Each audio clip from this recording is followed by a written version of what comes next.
Посветеноста кон Европската унија не треба да се мери по големината на националните отстапки, порача шефот на дипломатијата Тимчо Муцунски. Тој беше прашан дали еврокомесарката Марта Кос зборувала со политичарите во земјава по средбите кои таа ги имаше со државниот врв во Софија, како и дали Бугарија во меѓувреме ги омекнала ставовите. Некогаш кога ги држиме одредени информации доверливи, овозможуваме поголем простор за успешност и напредок. Според него Македонија постојано води и иницира диалог за блокадата, бидејќи како што додава Муцунски, ако диалогот од наша страна застане, тогаш би биле соучесници во кочницата. Сепак диалог за политичките прашања со новата бугарска влада засега не се очекува, бидејќи двете страни не може да се договорат ниту за средба за коридорот 8.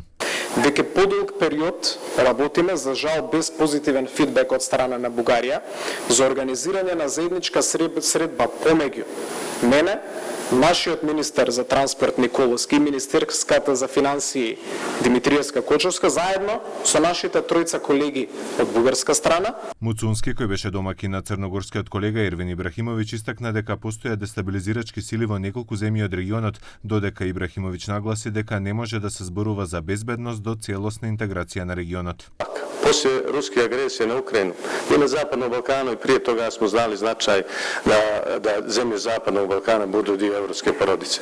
Ali danas i svijetu, Evropskoj uniji jasno postaje agresija Rusije na Ukrajini, da Evropi trebaju zemlje Zapadnog Balkana. Mi imamo i resurse. Ибрахимовиќ потенцира дека секој ден може да се смета за изгубен ако не е посветена интеграцијата во Европската унија. Тој се пофали дека Црна Гора е предводник во регионот и смета дека е реална и достижна целта за проширување на унијата во 2030 година со сите земји од регионот.